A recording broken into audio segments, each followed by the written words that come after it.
Maps. To anyone who has spent time in the backcountry, there are few tools that are more useful for understanding a route or an area than maps. What is often taken for granted in the modern day of GPS, satellite digital elevation surveys, and Google Earth is that maps were historically made by individual surveys, often a single person or a small team, that would be tasked with scaling to a viewpoint and translating what they see onto paper in the moment. Modern maps we treat by and large as being correct. If something doesn't match up, it is our error, not the map's.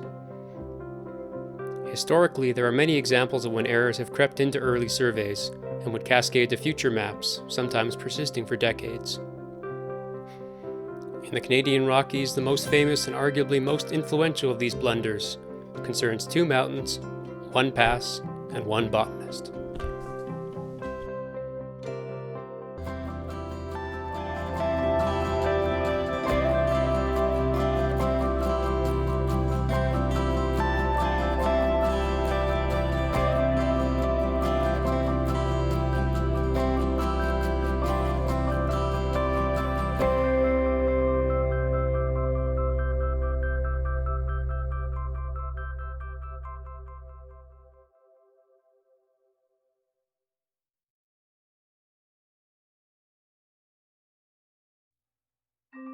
On May 1, 1827, a group of travelers from the Hudson's Bay Company, including one David Douglas, botanist, had been traveling from British Columbia eastwards and reached the spine of the continent at a snowy Athabasca Pass, and fancy took him for a walk.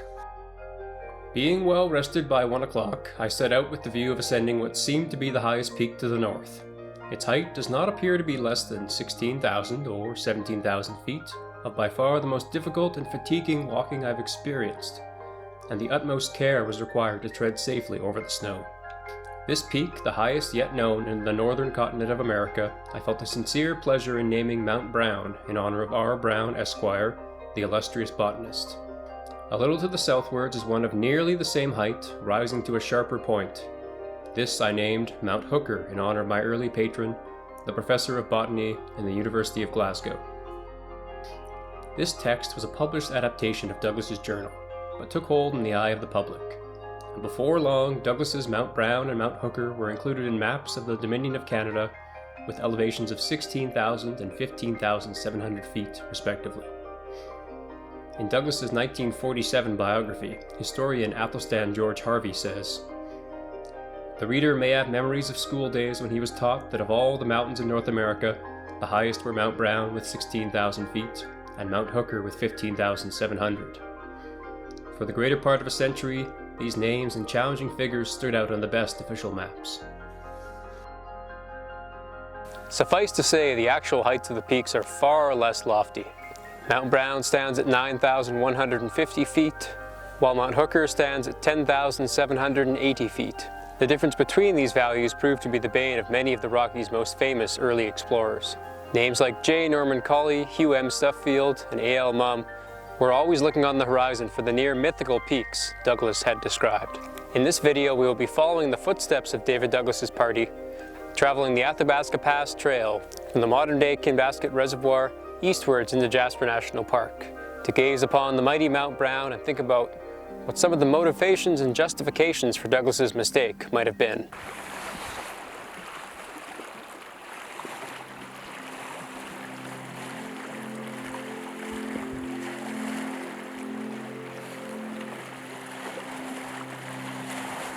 In modern times, our journey is much different than what Douglas experienced. Up until the creation of Mica Dam and the flooding of the Kinbasket Reservoir, 3 kilometers behind me was home to a National Historic Site called Boat Encampment. The name Boat Encampment was first coined by famous Canadian explorer David Thompson, who discovered Athabasca Pass in 1811, and after crossing the pass built canoes at this location for traveling down the Columbia River.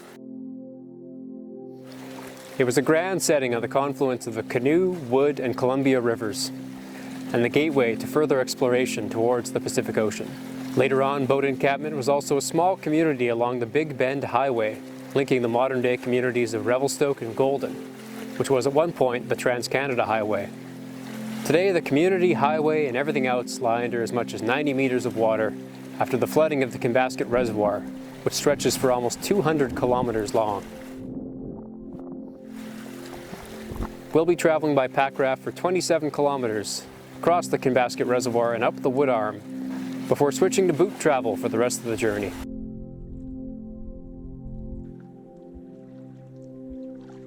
Being on the Continental Divide, Athabasca Pass sits on the boundary between Alberta and British Columbia. And the pass itself is also the point where water either flows into the Pacific or Arctic Oceans. Athabasca Pass is known for some of the most inclement weather in the Canadian Rockies, and a stable sunny weather window is hard to come by to traverse the pass. While the pass itself is only at 1753 meters, it can often hold snow until the middle of July and will descend back into winter by the middle of October. Historically, goods were ferried over the pass during the brief spring and fall seasons, when river levels were low.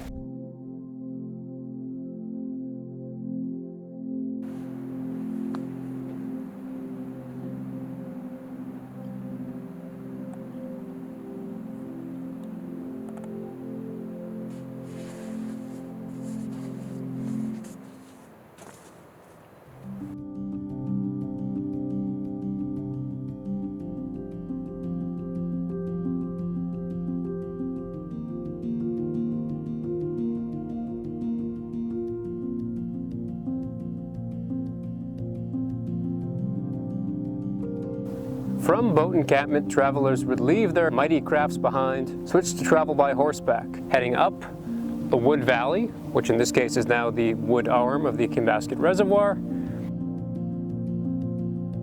While the Kinbasket Reservoir is likely the most dramatic change that has affected the Wood River Valley, higher up the valley we'll see consistent signs of forestry activity, which have made roads where there were none.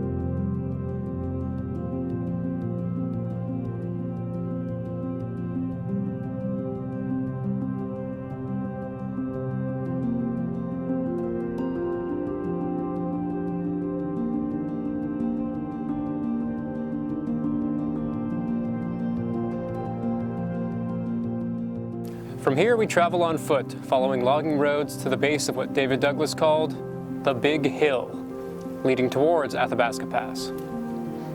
Our travel on logging roads is a bit easier than that of early explorers, who rather than tackle the dense BC bush would weave their way through the braided Wood River in spring or fall, when the water levels were low, before reaching the base of the Big Hill. In his article on Athabasca Pass, We Clomb the Pathless Pass, R.M. Patterson describes an early traverse of this section as, "Then they came to a 6-mile stretch of open gravel flats, or batteurs, through which the Wood River flows swiftly in many channels, winding from wall to wall of the valley. Here they had to ford continuously, and they traveled in the icy water almost as much as they did on the bars.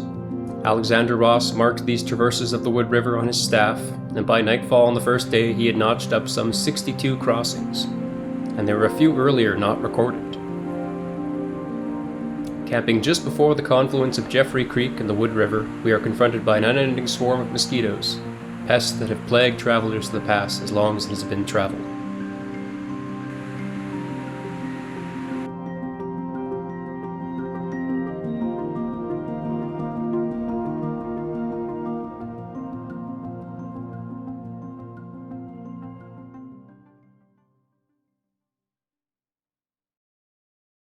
The most difficult section of terrain we had to travel was what has been referred to as the Grand Coat, or Big Hill, a stretch of dense forest bridging the Wood River drainage and Athabasca Pass itself. From our camp we could see the glacial teal tinge of Jeffrey Creek roaring into the Wood River, and we were fiercely hoping to come across a decent log bridge.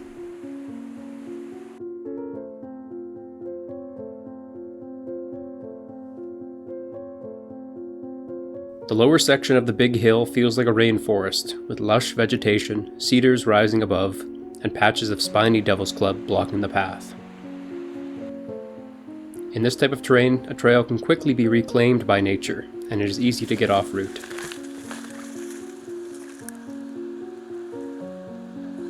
Occasional signs and markers point to past trail work in the 1970s and 1980s by the BC Forest Service.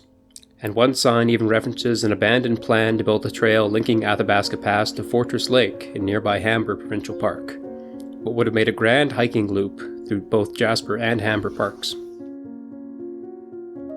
When a bit of breeze manages to sneak through the canopy and the assault of the mosquitoes diminishes, it is easier to appreciate the beauty of this section of old-growth forest. The hardest traverse was from west to east, since that was made almost always on foot and included the ascent of the Grand Cote, the Big Hill, where the trail climbs steeply for 3,000 feet, from the batteurs of the Wood River into the Alpine country. In any era, the ascent of the Big Hill is an involved undertaking. The next day on that trip of Simpson's was 24th of April, 1825. They got through the second point of the woods, and to the second stretch of batteurs where they forded the river 17 times before 6 a.m. Then they tackled the Grand Cote and got to the top of the hill at 5 p.m., after 12 hours of walking, every man in the camp lame and exhausted. Given the heat, bugs, deadfall, and Devil's Club, we'd only traveled 6 kilometers in over 11 hours, and camped at the first reasonable spot near the col dividing Jeffrey and Pacific Creek. We could feel the elevation in the air as a cool, clear evening unfolded before us.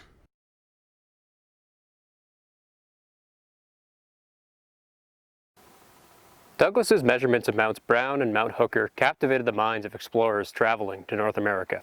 Expeditions were launched across the range to improve mapping, and ever on the horizon was the chance of being able to catch a glimpse of the infamous Mount Brown and Mount Hooker, still thought to be perhaps the tallest peaks on the entire American continent. Despite being only 6 kilometers from the Punch Bowl, the verdant meadows of the aptly named Pacific Creek Valley were exceedingly overgrown and made for slow progress. Gradually, though, as we were foot by foot closer to the pass itself, we were struck by the beauty of the landscape. The Pacific Creek Valley must have been a welcome sight to any who would traverse the pass, not only for wide-reaching views and waterfalls, but knowing that it will soon be time to lay down your burden.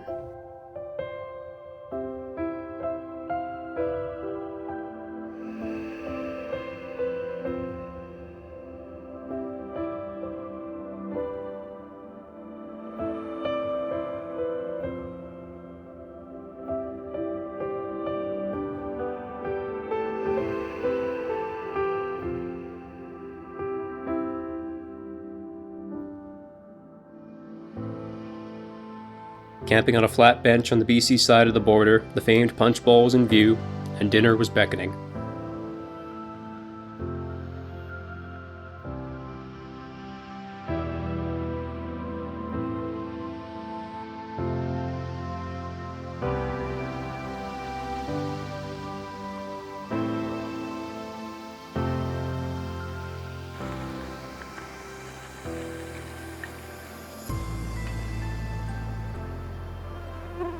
There was, however, a fair bit of skepticism with Douglas's account from other famous travelers.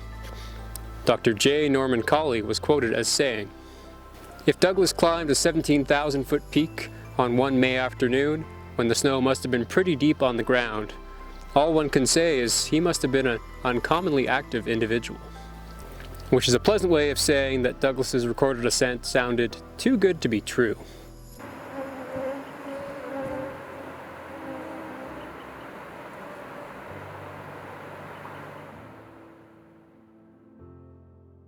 Throughout the late 1800s and early 1900s, Arthur P. Coleman and Walter Wilcox recorded in their own journals descriptions of expeditions to the Punch Bowl. Some of the maps make the Punch Bowl a lake 10 miles long, but here in real life it was only a small pool less than 200 yards long.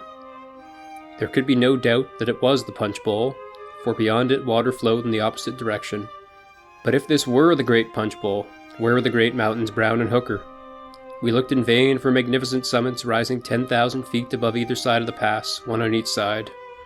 Instead, we saw commonplace mountains, with nothing distinguished in their appearance, undoubtedly lower than a half-dozen peaks we had climbed, as incident along the way for fun. We had reached our point after 6 weeks of toil and anxiety, after 3 summers of effort, and we did not even raise a cheer.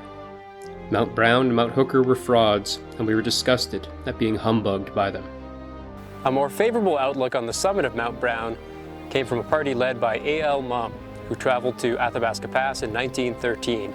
Mount Brown, whatever it may have been in the past, is now only 9,000 feet high, but it is hard to say too much in praise, for it is a viewpoint, we spent fully 3.5 hours on the summit, trying to soak in the details of a very wonderful panorama.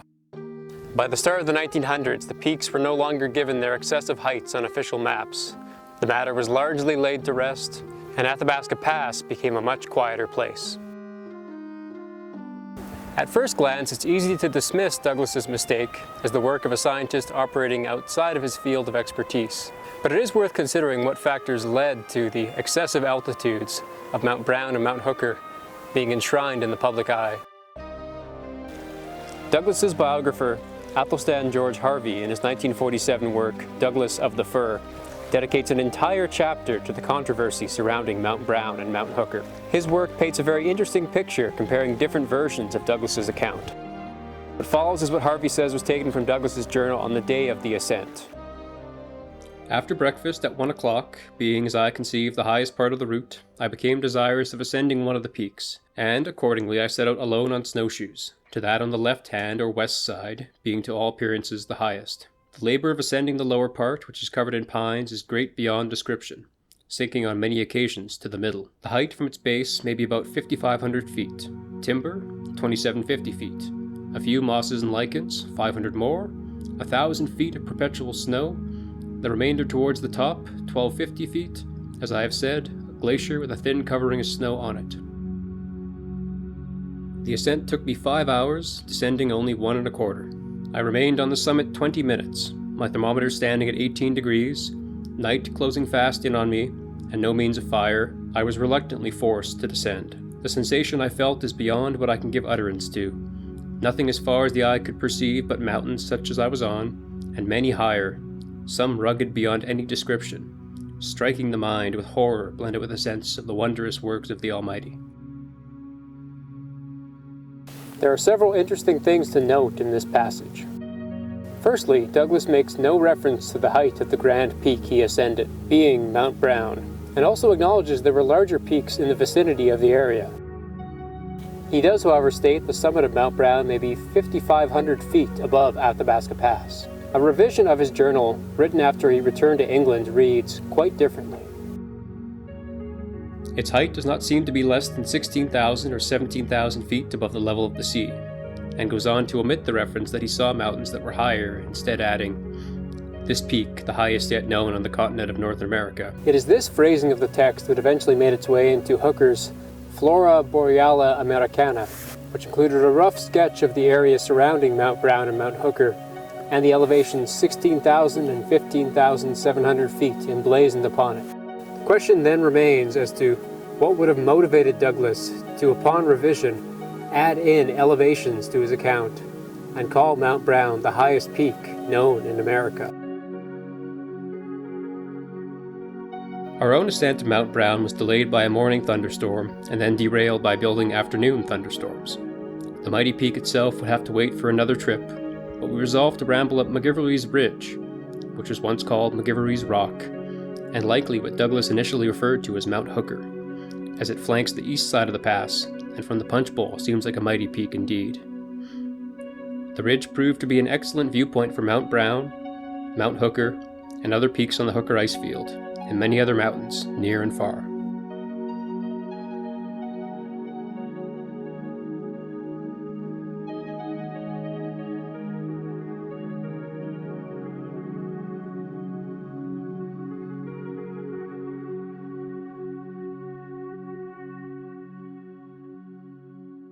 Some of the problem of Douglas's overestimation of elevation can be explained based on the concept of surveying benchmarks.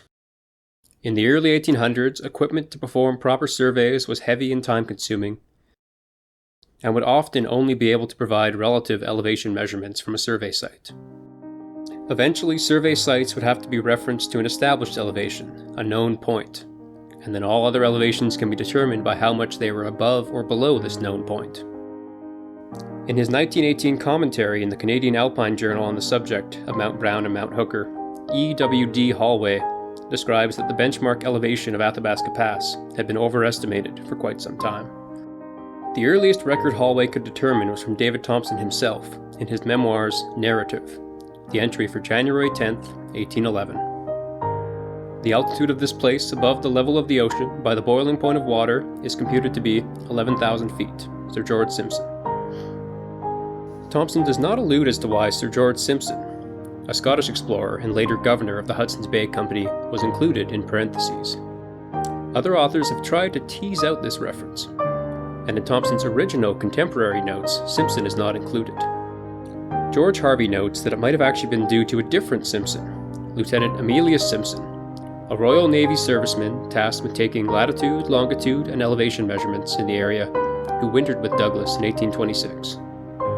At this point it becomes a bit of a wild goose chase, but the fact remains that someone who was not Douglas popularized the opinion that Athabasca Pass was at an elevation of 11,000 feet, and it became widely accepted to the point that David Thompson himself would add it to his narrative when he compiled it around 1840. Douglas too fell into this exaggerated value when he revised his journal for publication, and with the pass sitting at 11,000 feet, his 5,500-foot gained approximation during his ascent lifted up Mount Brown to new heights. While at Athabasca Pass, Kat and I decided to repeat the boiling point measurement and see what our approximate elevation for the pass was. The boiling point of water decreases as you go higher in elevation due to decreased atmospheric pressure. If we were at 11,000 feet, our boiling point should be around 88.6 degrees Celsius. And if we were at the current accepted value of the pass, 1753 meters, it should be 94.1 degrees Celsius. Our measurement of 95 degrees Celsius puts it at about 1,700 meters, or near 5,600 feet. Clearly, this method of determining elevation can have numerous ways in which errors could be made. In any event, the boiling point measurement that is attributed to Sir George Simpson seems to be the first, and maybe the most important factor that led to Douglas's overestimation of the heights of Mount Brown and Mount Hooker. As to Douglas's other edits between his original journal and the version published in Hooker's manuscript, such as specifically stating that Mount Brown and Mount Hooker were the highest peaks on the continent, contradicting his journal entry, it's hard to say what Douglas's motivations were.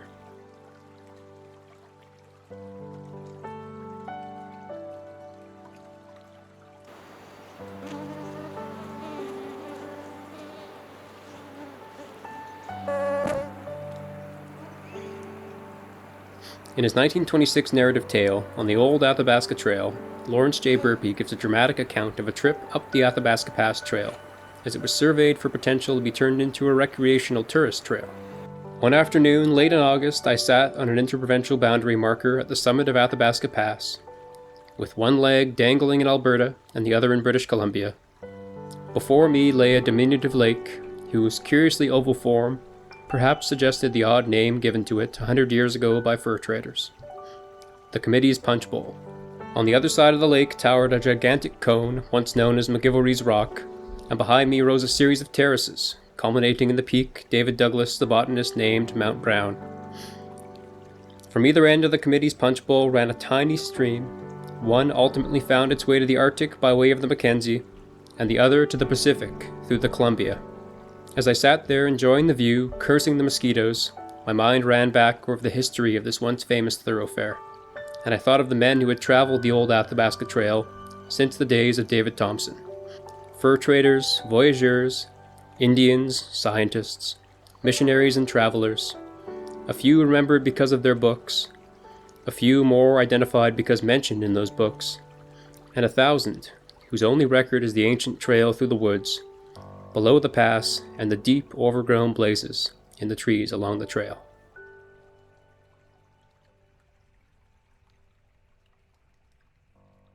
Bidding farewell to the Punch Bowl, the pass, and some fraction of the mosquitoes, we crossed into Alberta and started working our way the 49 kilometers to the Mobe Lake trailhead in Jasper National Park.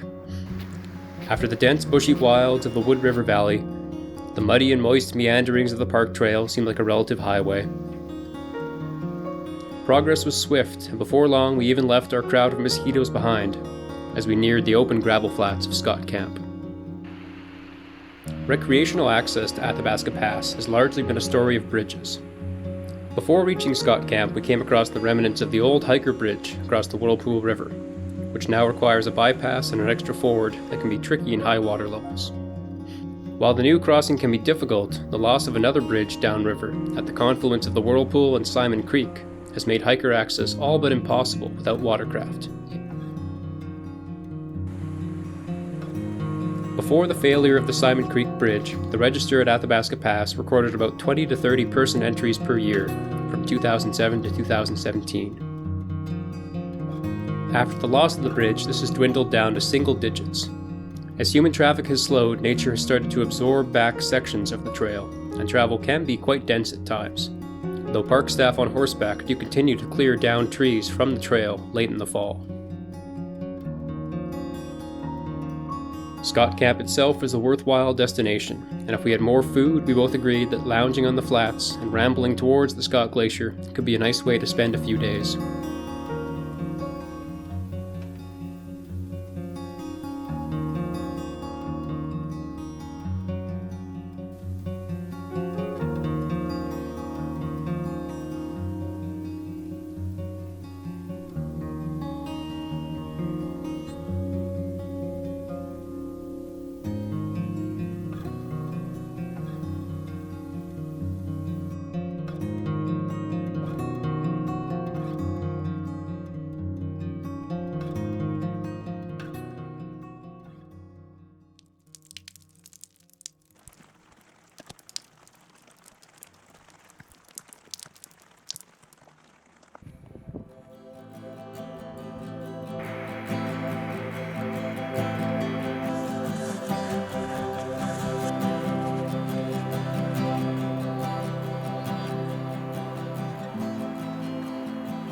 Having hauled pack rafts, PFDs, and paddles across the pass, we planned to bypass Simon Creek altogether and raft the Whirlpool River back to the relative civilization of the Whirlpool campground, which is only 7 kilometers of easy gravel road from the Moab Lake trailhead. Looking across Simon Creek, we could see a lone hiker camped on the other shore. The creek being almost neck deep and with a raging current, yelling across to communicate was not feasible, so we left our paddles visible as a warning. We didn't try to cross on foot, and you shouldn't try to either. Rafting the river proved to be easier than expected, with the crux being the first 300 meters right after getting on the water.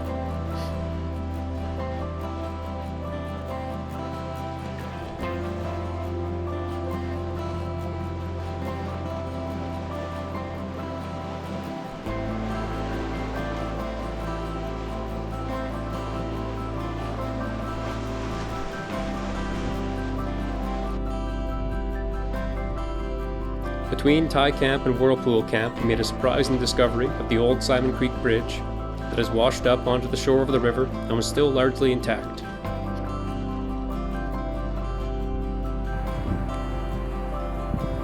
From the Whirlpool campground, it was time to transition back to hiking mode and ramble the final few kilometers back to Kat's car.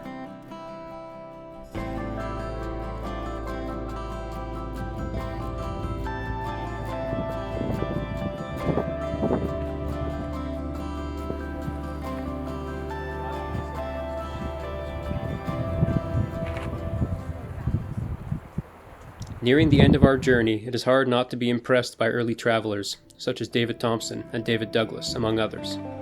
Even with modern bridges and trail clearing, it is a hard trail to travel.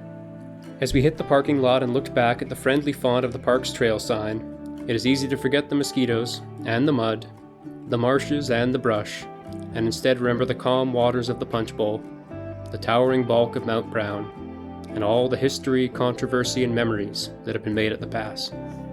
The discord surrounding Mount Brown and Mount Hooker has kept Athabasca Pass on the map far longer than it would have otherwise been. While certainly a contributor to the controversy, Douglas himself looks better in historical hindsight. A bit more lazy than malicious, using elevation values from other sources and sprucing up his journals long after they were written. However, if Douglas's mistake has led more people to find their way to Athabasca Pass, there is at least the benefit that it's a worthwhile place to visit. The area surrounding Athabasca Pass has been part of Western history for the past 200 years. In the next 50 or 100 years, the pass may come to be a very different place.